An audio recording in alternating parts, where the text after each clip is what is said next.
Hago la presentación entonces. Por favor, por favor. Ok, tenemos 22 personas, ahí vamos para arriba. Muy buenas tardes a todos. Bienvenidos a la primera conferencia del programa de la Universidad del Turismo, UTUR, donde saldremos adelante. Hoy tenemos un conferencista invitado, es parte de valores agregados que le estamos dando a este programa de apoyo y de ayuda a todos estos empresarios pequeños, medianos y microempresarios del área turística que está siendo bastante afectada por esta situación. Muy amablemente, don Cristian Leñero nos brindó su tiempo y su expertise y pues ha desarrollado esta conferencia que se llama Decisiones en tiempos de incertidumbre. Antes de iniciar, les agradecería a todos los participantes mantener los micrófonos apagados. Cualquier cosa, yo los voy a estar apagando si los veo prendidos. Y si tienen alguna consulta, quieren hacer alguna pregunta al conferencista, les agradecería que lo hagan por medio del chat donde estamos trabajando, donde estamos todos vinculados en este programa, y así yo al final las voy comunicando a don Cristian. Entonces, para empezar, me permito presentar al conferencista, el señor Cristian Leñero Testar, ingeniero industrial y máster en administración de negocios. Ha ocupado posiciones ejecutivas de alto nivel y por más de 25 años ha sido director y consultor de proyectos de consultoría en la región latinoamericana, especialmente en temas relacionados con la definición de estrategias competitivas, la elaboración de protocolos de familia en empresas familiares, puesta en operación de prácticas de gobierno corporativo, así como el mejoramiento de la eficiencia operacional. Actualmente es presidente de Cristian Leñero y Asociados, firma especializada en estrategia y operaciones. Adicionalmente ha sido miembro de varias juntas directivas de empresas nacionales e internacionales, incluyendo empresas del sector turismo. Y por 8 años fue presidente del Instituto de Normas Técnicas de Costa Rica, INTECO. Ha sido profesor de programas de maestría en la UCR y la U Latina y por 11 años fue columnista del Financiero en temas gerenciales. Pues muchísimas gracias, don Cristian, y le cedo la palabra. Bienvenido. Muchas gracias, Javier. Muy buenas tardes a todas las personas que están escuchando esta conferencia y a todas las que se irán incorporando en algunos minutos. Estamos viviendo una situación nunca antes vista. Yo creo que ningún sistema de continuidad de negocio pudo haber previsto una situación como esta, ¿verdad? Una situación que no solo afecta a un sector, no solo afecta a la industria, no solo afecta a un país, sino que está afectando realmente a muchos sectores y al mundo entero. Realmente es una situación complicada la que estamos viviendo. Y básicamente para darle un poquito de contexto a esto que estamos hablando, podríamos decir que la parte más difícil de esta pandemia es la incertidumbre que nos está generando a todo lo que la estamos enfrentando, ¿verdad? De repente nos cuestionamos, ¿qué tan contagioso y mortal realmente es este virus? ¿Cuánto va a durar y cuál va a ser el efecto en nuestra industria que puede tener esta pandemia? Y la verdad que la incertidumbre que esto genera se puede comparar casi como otro virus, ¿verdad? Porque solo nos agrega combustible a los incendios ansiosos que arden en muchos de nosotros, alimentados fuertemente por las redes sociales, porque una cosa, y no solo las redes sociales, todos los días al mediodía, la conferencia de prensa con el ministro de Salud, es decir, todos estos elementos, las noticias, todos los amigos, cualquier cosa que uno hable, todo gira alrededor de esta pandemia y de la gran incertidumbre que esta pandemia nos está generando a todos y particularmente a los empresarios, pero con mucho más razón a los empresarios del sector turístico, ¿verdad? Del sector turismo. Yo quise empezar esta conferencia definiendo, bueno, ¿qué es incertidumbre? Y me fui al diccionario de la Real Academia y decía incertidumbre, falta de certidumbre.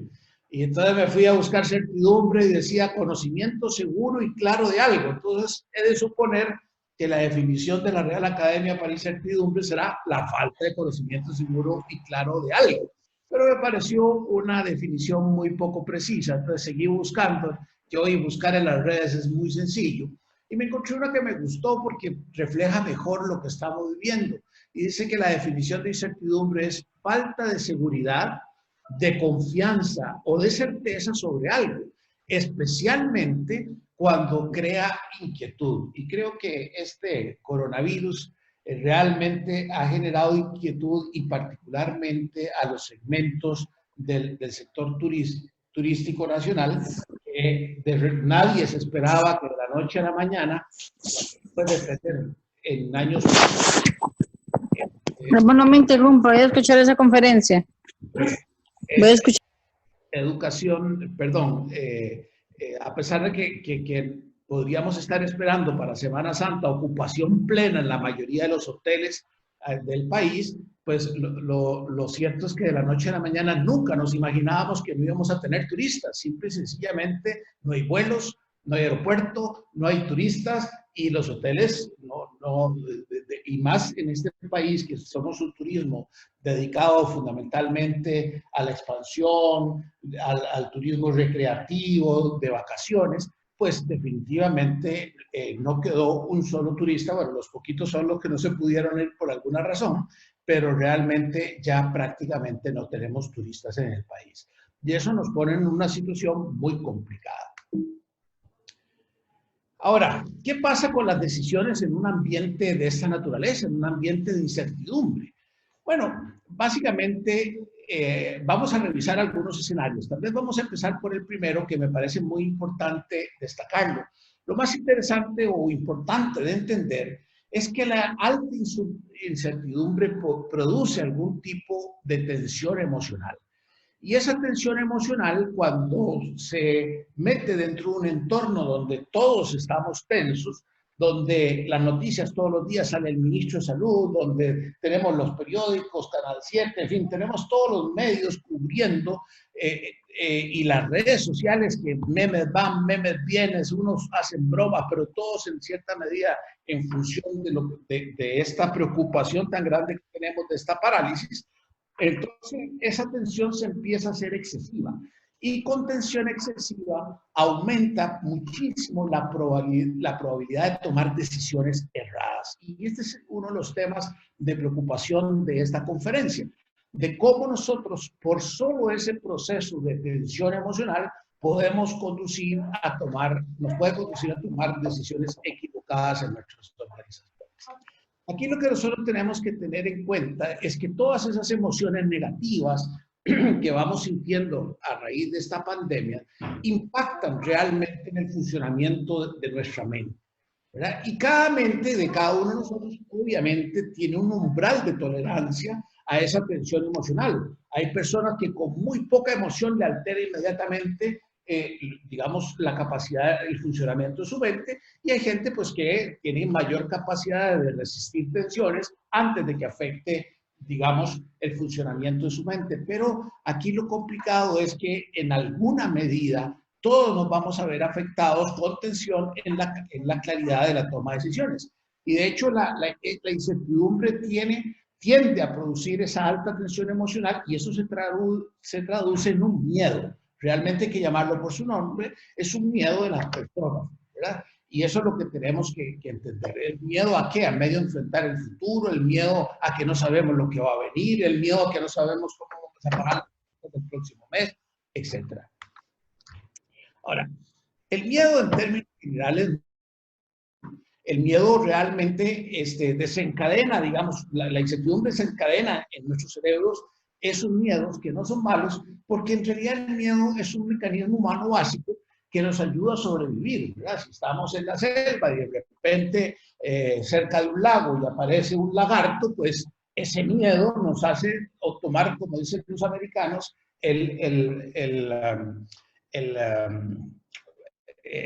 flight or fight,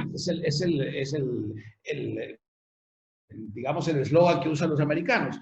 Y eso quiere decir, bueno, o vuelo o peleo, ¿verdad? Una de dos, o ataco al caimán o salgo en carrera, para protegerme. Es decir, el miedo me permite tomar acciones que me ayudan a sobrevivir. Y eso es natural en el ser humano y eso es importante que lo tengamos, puesto que nos permite estar a salvo en situaciones con algún nivel de peligro. Ahora, ¿cuál es el problema? Es que cuando ese miedo o esa situación se hace por tiempos prolongados, que llevamos ya mes y pico en este encierro, etcétera, y ese miedo se prolonga, eso nos empieza a provocar un impedimento para poder pensar con claridad.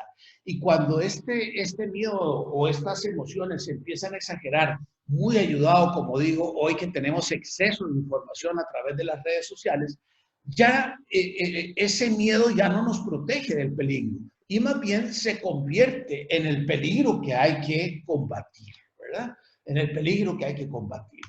Entonces, en esto, lo más importante que nosotros tenemos que tener claro es que en una circunstancia como esta, donde necesitamos muchas veces reconfigurar o repensar qué tenemos que hacer para poder sobrevivir, no podemos ponernos a pensar con un cerebro que no esté en sus plenas condiciones. Y de ahí que recomiendo mucho la idea que plantea un autor en este mes de marzo, Judson Brewer, en la Harvard Business Review del mes de marzo. Él está diciendo, bueno, señores, en estos momentos de tanta incertidumbre, es muy importante aplicar un tipo de meditación que se llama la bondad amorosa, que esta práctica tiene como objetivo despertar y fomentar nuestra capacidad inherente de amabilidad y conexión con las otras personas. Es interesante, pero en momentos como este, pensar en la bondad, pensar en la comprensión hacia los demás, ayuda muchísimo a bajar los temores y la ansiedad, porque en los estudios científicos, el señor descubrió que la bondad amorosa disminuye la actividad en las mismas regiones del cerebro que se activan cuando las personas están ansiosas. Es decir, genera una disminución en las áreas del cerebro que el miedo hace que se active. Entonces, como quien dice, las neutraliza. De hecho, él hizo pruebas científicas, las hizo primero con un grupo de médicos muy estresados, donde hicieron pruebas, aplicaron esta meditación y se redujo en un 57% su nivel de ansiedad. Entonces lo llevaron a un estudio mayor, donde hicieron pruebas con personas con trastornos de ansiedad generalizada y hacer este sencillo ejercicio de meditación los ayudó a bajar en un 63% sus niveles de ansiedad. Así es que realmente pareciera que la técnica funciona y es una técnica muy sencilla. Y como es una técnica tan sencilla, me encanta compartirlas con ustedes para que la prueben, la vean y vean a ver si esto les ayuda en alguna medida a tomar mejores decisiones. Simple y sencillamente consiste en cerrar los ojos y recordar a algún miembro de su familia, a una mascota, a un ser querido y ofrecerle en silencio una frase de que le parezca auténtica. Por ejemplo, pensar en su mascota preferida y decir, qué dichoso que no estás teniendo estos problemas, qué rico que puedes disfrutar de la playa, qué rico que puedes disfrutar del entorno. Y hacer esto, usar esa imagen que usted se hizo en su mente y repetir esa frase a su propio ritmo y repetirla una y otra vez, eso le va a ayudar a mantenerse por un momento anclado en ese momento presente de paz y de tranquilidad. Y esto empieza a ser un ejercicio muy importante a hacer para poder refrescar nuestro cerebro, para poder tomar mejores decisiones hacia el futuro. Ahora, yo estoy claro que hay veces que estamos en el día a día y que no podemos hacer ese ejercicio de meditación y a veces nos cuesta hacerlo. Bueno, entonces hay algunas medidas paliativas adicionales o que pueden aplicarse más en un momento específico de toma de decisiones para poder, de nuevo, usted lo que tiene que ser muy consciente es cómo bajar sus niveles de ansiedad para poder tomar mejores decisiones. Entonces, un secreto es respirar profundo, que esto es tomar un momento y detenerse en situaciones estresantes, ya sea respirando profundamente unas 3 veces, ¿sí? Tomar aire y expirar, ¿verdad? Tomar aire unas 3 veces y poniendo atención a las partes no ansiosas de su cuerpo, como los pies o las manos. O sea, que usted se mire las manos, se mire los pies, no se mire el estómago o el pecho, porque el pecho y el estómago son partes que más bien reflejan la ansiedad. Y si usted mira el estómago o mira el pecho, ¿verdad? Que son partes del cuerpo que reflejan la ansiedad, más bien lo pueden poner más ansioso. Aquí lo interesante es que esto le permite sentir emociones más tranquilas, pero manteniendo siempre su cerebro online, o sea, preocupado en el tema que tiene que trabajar. Otra forma de hacerlo también es anclar su mirada en algún objeto externo, salir a la ventana, mirar los árboles, la montaña, la naturaleza, realmente, y con eso lograr esos minutos de paz que son muy necesarios antes de tomar decisiones, porque esto le ayuda a tomar realmente mejores decisiones. Entonces son prácticas simples de 10 segundos que en realidad todos podemos hacer. La otra recomendación importante es, cada vez que usted tenga un momento de calma, es tomar conciencia de ese momento de calma, y hacerlo notar a usted mismo cómo se siente cuando usted está tranquilo. Es decir, pucha, qué rico estar calmado, qué sabroso es esta calma, ¿verdad?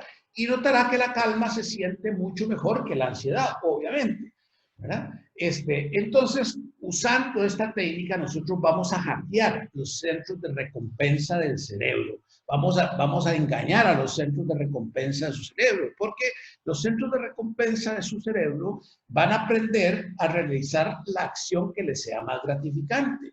Y obviamente la calma es más gratificante que la ansiedad. Entonces, cuanto más practique usted este tema de estarle diciendo qué rico se siente estar en calma, qué sabroso es tener este relax, ¿verdad? Cuanto más lo practique, más se va a convertir en una norma de su comportamiento en lugar de una excepción, y su cerebro va a empezar a entender y va a preferir estar más en calma que estar en ansiedad. El otro secreto es el secreto que han aplicado toda la vida los alcohólicos anónimos, ¿verdad? Y ese es un secreto que ayuda también a bajar ansiedad, que es el concepto de un día a la vez, ¿verdad? Nuestro cerebro está programado para planificar el futuro. Siempre estamos pensando qué vamos a hacer hacia adelante. Pero resulta que hoy no tenemos suficiente información como para saber qué va a pasar con la pandemia, cuánto va a durar, si la vamos a lograr resolver, si no la vamos a lograr resolver, si va a ser en 6 meses, en 3 meses, el turismo va a volver en diciembre, va a volver en julio, ¿cuándo va a volver el turismo? En fin, son temas que no lo sabemos, y entonces como no sabemos, eso nos genera aún más ansiedad. Entonces, cuando note que su cerebro está comenzando a girar a ese pensamiento de preocupación futura, hay que tomar una pausa consciente y recordar el axioma, un día a la vez. Y haga lo que tenga que hacer hoy y luego cuide el mañana cuando llegue. Pero no empiece a preocuparse demasiado por el mañana en este momento, porque eso, no digo que no sea bueno pensar en el futuro, por supuesto que sí, pero lo que este concepto de un día a la vez es no generarnos ansiedad. Recuerden que aquí, básicamente, en esta parte del análisis de decisiones en toma de incertidumbre, una de las cosas más importantes es lograr que usted esté en la mejor condición de tomar decisiones. Usted y su cerebro estén en la mejor condición de tomar decisiones.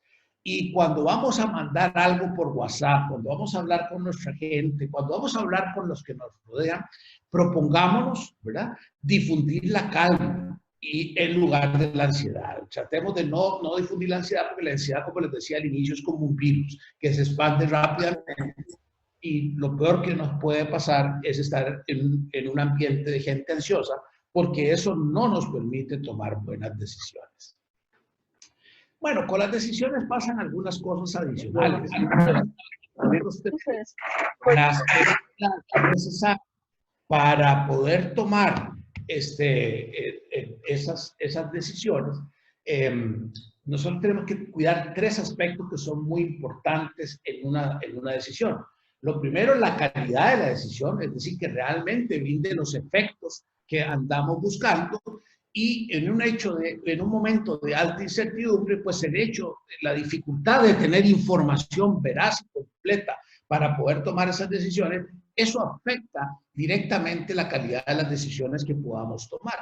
Lo segundo es, el segundo problema que podríamos tener las decisiones, que podríamos tener una buena calidad de decisión, pero si tenemos baja legitimidad en las decisiones, es decir, si nuestro grupo no respeta suficientemente al líder, si la gente que trabaja con nosotros cree que ese no es el camino, esa decisión no va a funcionar.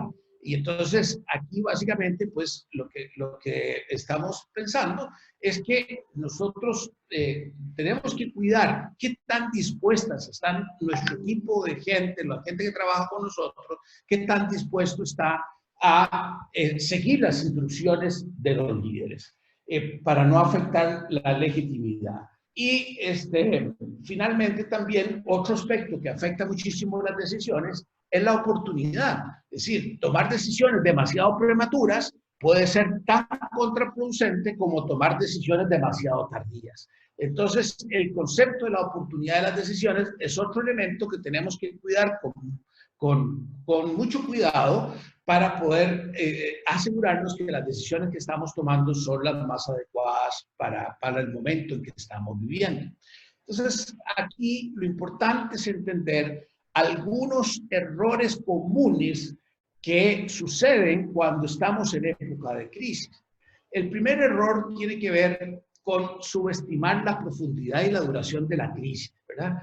En esto, yo creo que a la mayoría de ustedes les pasó igual que a mí, que cuando pidieron que quédate en casa, el famoso eslogan de quédate en casa, yo pensé que íbamos a estar en casa unos 15 días, 2 semanas, así que mucho 3 semanas, pero no, esto va para largo, ¿verdad? Y esa tendencia natural a ser optimistas, ¿verdad?, puede generarnos algunas dificultades importantes a la hora de tomar decisiones. Pues no es lo mismo cómo voy a enfrentar yo una situación de caída del turismo al 100%, si la caída va a ser por 2 semanas, a que si la caída del turismo va a ser por 6 meses. Son cosas muy distintas, o por 1 año, o por 2. Entonces, son cosas muy distintas. Entonces, un error muy común es a subestimar, porque en alguna medida la naturaleza dice, pero si yo estaba bien ayer, ¿por qué voy a estar mal mañana? Si yo ayer estaba bien. Bueno, eso es lo que uno le cuesta entender y le cuesta reaccionar, pero lo que está claro es que la crisis ha empeorado. Y sí, cuando nosotros nos pidieron quedarnos en casa, la crisis tenía una connotación, por lo menos desde mi perspectiva, no sé la de ustedes, pero desde mi perspectiva parecía que como que era una cosa bastante menor a lo que estoy viendo ahora, que se ha ido convirtiendo. Y eso ha hecho que se desperdicien muchos recursos. Bueno, por ejemplo, en Estados Unidos, que perdieron un montón de tiempo viendo a ver si funcionaba una vacuna que no funcionó, y al final eso generó una gran pérdida de recursos, situaciones más graves, más complicado, etc. El segundo error común en las épocas de crisis son precisamente las malas decisiones. Y esas malas decisiones vienen mucho por lo que hablamos en la primera parte sobre el tema de la ansiedad que los tomadores de decisiones pueden tener y los llevan a tomar decisiones erradas. Pero mucho de esas malas decisiones es, por un lado, la renuencia a cambiar. Creo que a veces nosotros estamos muy anclados en los éxitos del pasado y resulta que nos cuesta tomar decisiones que tienen que ser valientes y rápidas en momentos como este. Y nos cuesta tomar esa decisión y eso es un mal común. También la poca o mala información, pero esas partes complicadas. Nadie tiene realmente conocimiento de qué va a pasar, en qué momento vamos a poder salir a la calle, etcétera, etcétera. Entonces, esa falta de información hace que nos induzca a tomar malas decisiones y también a veces problemas técnicos menores que se convierten en catastróficos. Y con esto quiero mencionar el caso de un call center aquí en Costa Rica que salió en los medios de televisión, un call center que tal vez alguien falló en una cosa muy trivial, que fue decirle, bueno, protéjanse mejor, la mascarilla, las manos, vaya, lávense, tal vez desinfecte un poquito desinfecte más, y de repente tuvieron 48 personas contagiadas con el COVID en un solo call center. Entonces, bueno, obviamente cuando usted tiene una situación como esa, primero tiene 48 contagiados que ya lo tienen y no sabe cuántos más los están ya son portadores del virus. Y no solo eso, cuál es el ambiente de miedo que generó en todo el resto de los colaboradores, de en qué momento ellos van a ser portadores del virus y van a poder enfermar a sus familias. Entonces, un problema técnico tal vez menor, de repente se convierte en un problema catastrófico, ¿verdad? Otro de los problemas comunes es que a veces tenemos soluciones muy limitadas. Bueno, ¿qué tengo? Entonces, en alguna medida, ¿qué es lo que ha pasado con esta pandemia, verdad? La solución que nos han ofrecido es casa. Y la solución es teletrabajo, es una solución que puede funcionar muy bien para los que están en industrias que más bien se ven favorecidas con la crisis, ¿verdad? Porque siempre, como decía alguien por ahí, siempre que alguien puede vender pañuelos, ¿verdad? Pero en términos generales, esa propuesta de quedarse en casa, aunque reconozco que esto está muy orientado, esto me recuerda un poquito a las fábulas cuando venía el bandido y le decía a su víctima, la bolsa o la vida. Entonces, obviamente había que entregar la bolsa porque si no se perdía la vida. Bueno, el bendito coronavirus nos vino a decir exactamente lo mismo a nosotros, la bolsa o la vida, ¿verdad? Entonces tenemos que escoger entre si salir a trabajar, entre tratar de traer los ingresos al hogar o quedarnos en casa porque tenemos que proteger la vida y no solo la nuestra, sino la vida de nuestros familiares. Esto no deja de ser una visión un poco limitada. Por ahí, bueno, ustedes saben que una estrategia de algunos países ha sido aumentar el número de pruebas y al hacer mucho más pruebas, pues ellos han logrado aislar a los enfermos y no aislar a todo el país, ¿verdad? Lo que pasa es que eso para nosotros todavía no ha sido posible, pero el otro día leí un artículo muy interesante que decía y hacía el énfasis que lo que tenemos que hacer es un trabajo intenso para cambiar los protocolos. Tal vez en vez de quedarnos en casa, si nosotros aprendiéramos a andar más protegidos, las mascarillas, digamos, tener más protocolo de lavarnos las manos, dejar los zapatos afuera de la casa, en fin, etcétera. Cambiar protocolos podría ser una forma de salir más rápido a poder producir digamos, ingresos para las familias que dependemos de salir a la calle para producir los ingresos. Y entonces, en alguna medida, nosotros necesitamos, pues, básicamente, pensar en cómo podemos cambiar esos protocolos. Obviamente, un ejemplo de esto que se dio claramente digamos, en el 9/11, la famoso ataque a las Torres Gemelas en Nueva York, que por cierto mataron menos gente de lo que ya ha matado el coronavirus en esa misma ciudad, pero eso cambiaron totalmente todos los protocolos para viajar en avión, ¿verdad? Después del 9/11, las medidas son sumamente estrictas y al principio fueron severas, han ido aflojando con el tiempo, pero al principio fueron terriblemente restrictivas, ¿verdad? Y cambiaron los protocolos. Bueno, más o menos la idea que plantea este autor es decir, bueno, ¿por qué no tratamos de trabajar cambiando protocolos más que solamente quedarnos en casa? Pero en fin, esa es una tarea y una reflexión que nos queda para poder seguir pensando en esto. El otro error común son los errores de ejecución, y los errores de ejecución es común porque hoy las situaciones son muy cambiantes y entonces producen errores. Por ejemplo, vean ustedes el caso que ha pasado con aviones que traían mercadería para un país, aterrizaron en otro, o ya iban saliendo del aeropuerto, vino un país más rico, dijo, yo te pago en efectivo, te pago más, y ya no llegó la mercadería al país que iba destinado originalmente. Y claro, en estos momentos de crisis muchas cosas se producen, muchos errores.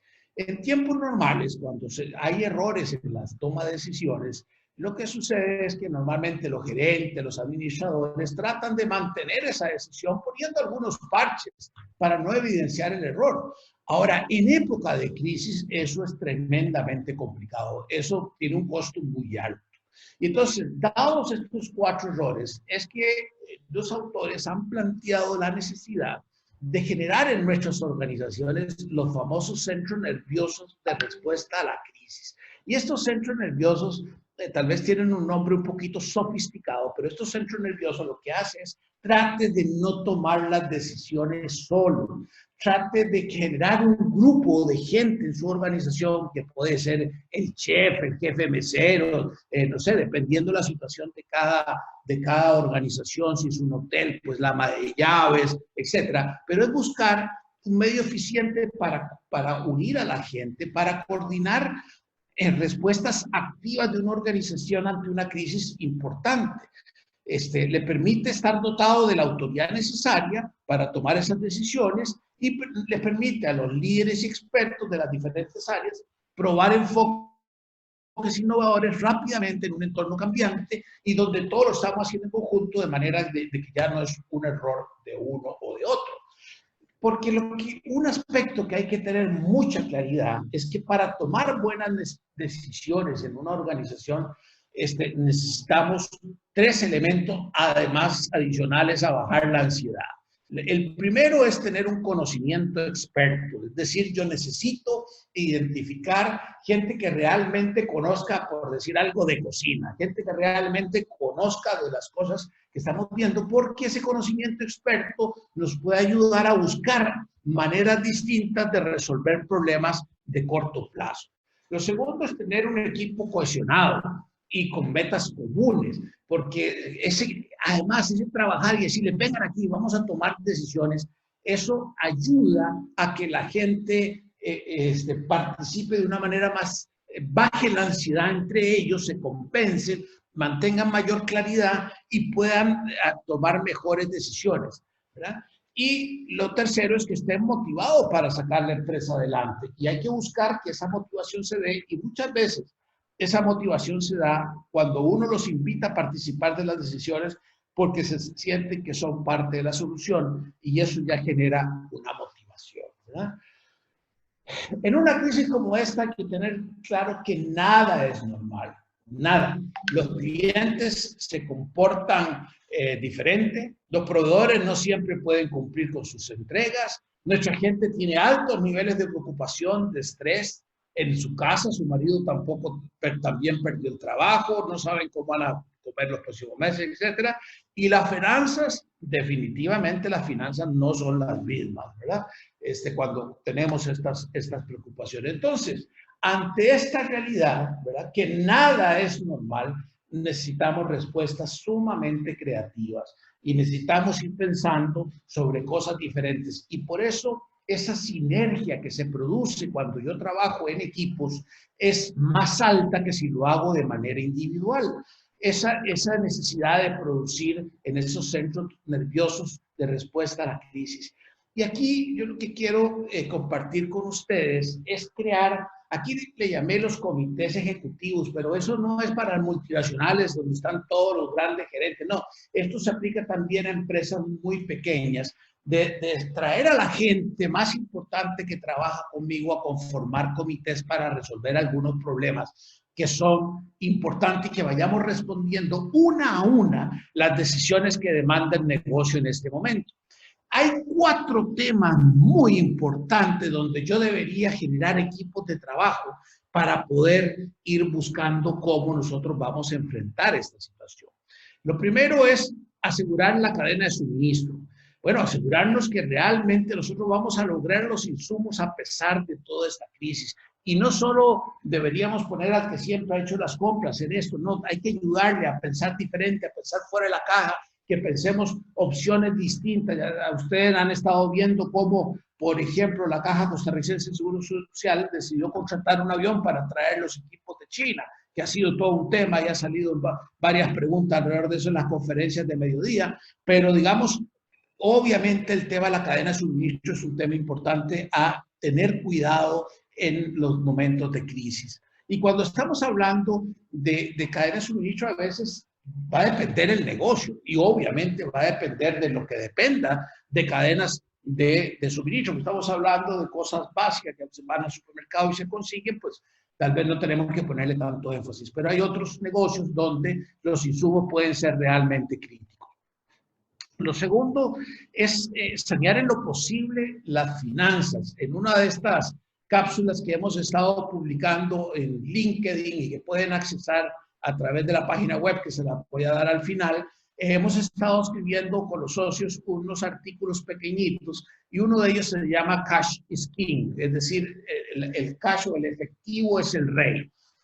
Acuérdense que las empresas nunca mueren por pérdidas en los estados de resultados. Las empresas quiebran por problemas de liquidez. Si tengo o no tengo plata en la caja para pagar las cuentas. Entonces, en estos momentos necesitamos poner mucho cuidado a entender el uso del dinero. El uso, cuánto podemos cobrar, cuándo podemos pagar, si los que nos van a pagar realmente nos van a pagar, si nos van a quedar debiendo porque tampoco pueden pagar ellos, etcétera, etcétera. ¿Qué proveedores podemos pagar? ¿Cuáles podemos decirle que nos esperen un momento? ¿Cómo podemos conseguir un préstamo?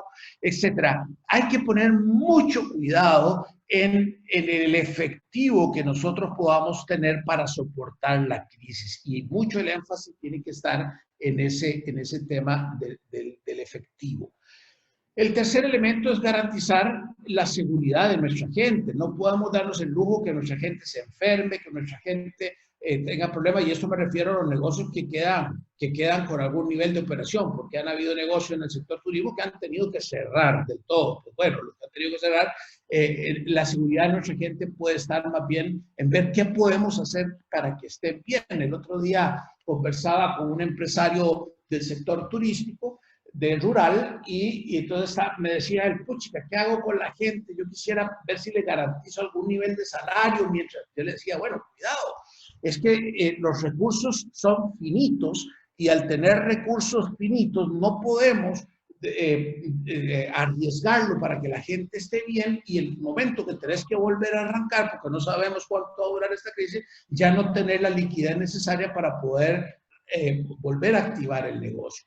Entonces yo le decía, más bien, ¿por qué no miras en qué recursos tienes? Este era un hotel y me decía, bueno, sí, tenemos la cocina. Bueno, ok, con la cocina, ¿por qué no vemos la posibilidad de llamar a tus empleados y decir, bueno, señores, no hay nada, no tenemos ingresos, el hotel está cerrado, no hay turistas, lo están viendo. Vengan y tratemos de hacer productos alimenticios que podamos vender y lo que hagamos de plata lo repartimos aquí entre todos. Vamos a ver qué hacemos.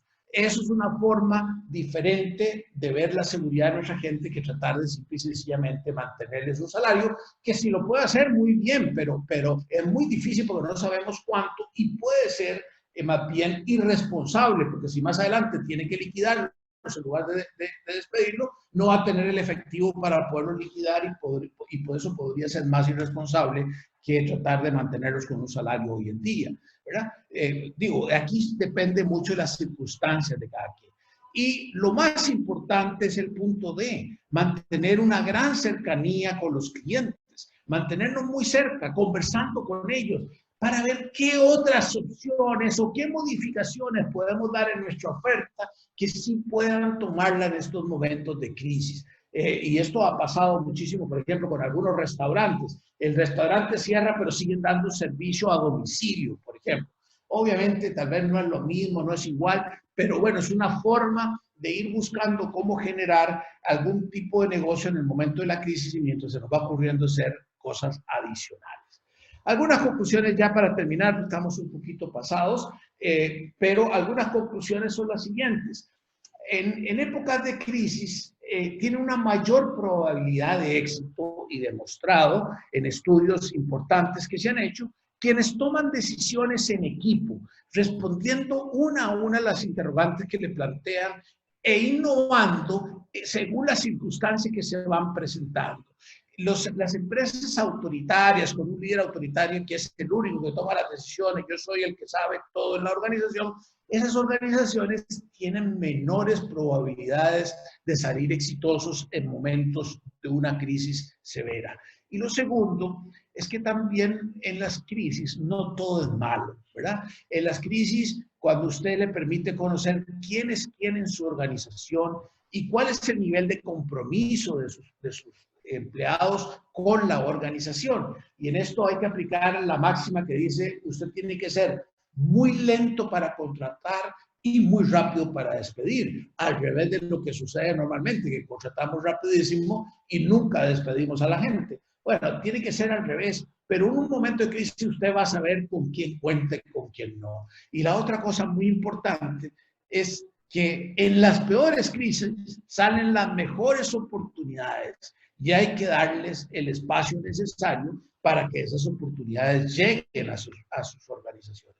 De todo corazón, les deseo muchísimos éxitos en esta época tan difícil, pero es tomando mejores decisiones como nosotros vamos a poder generar esas oportunidades que tal vez las crisis hoy nos las tiene escondiditas, pero que posiblemente podamos encontrar ahí una fuente para crecer y crecer bastante para el futuro.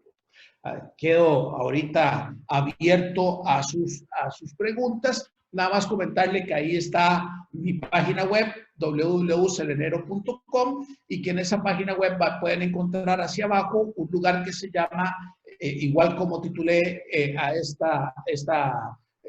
digamos, al inicio de esta conferencia, que se llaman cápsulas para combatir el COVID-19 en las empresas. Son pequeños escritos, artículos pequeñitos, cortitos, que lo que van dando son ayudas, consejos y algún tipo de recomendación para los momentos de crisis. Por ahora, muchísimas gracias por su paciencia, por escucharme, y quedo atento a sus preguntas.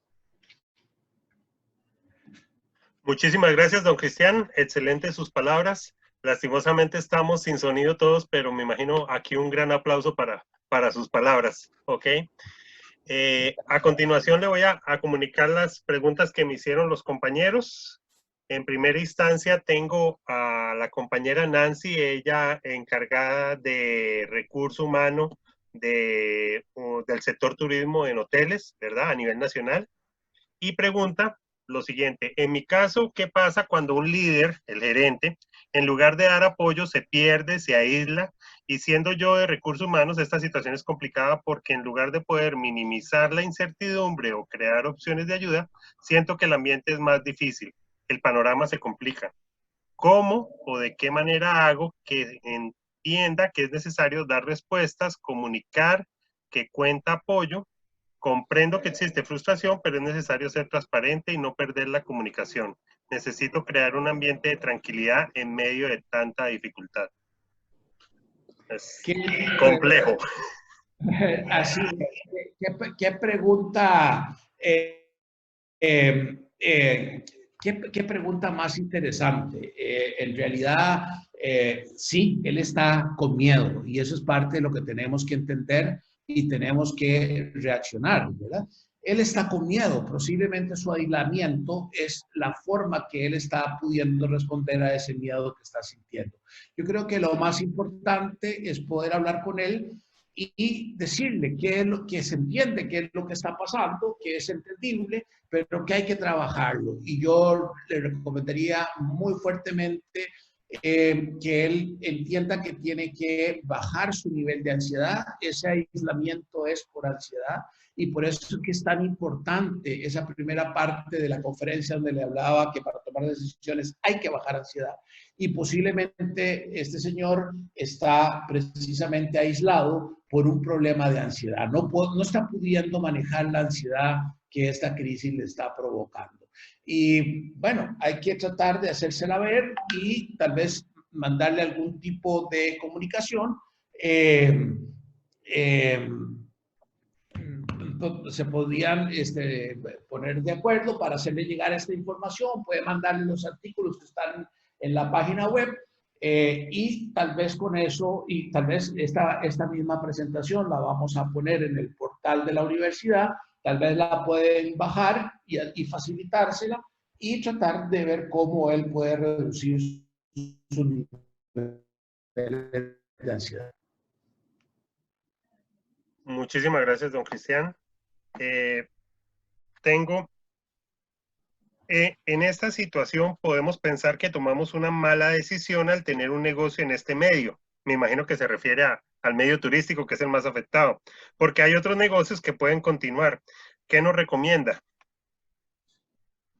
Bueno, Es una pregunta muy difícil. Una mala decisión, yo diría que no, porque esta situación no lo hubiera previsto nadie. Es decir, era muy difícil de prever esta situación y me parece que el negocio turístico era un negocio importante en Costa Rica que le estaba dando de comer y generando una actividad económica muy significativa en este país y sobre todo muy repartida en todo el territorio nacional y en diferentes actividades, comida, qué sé yo,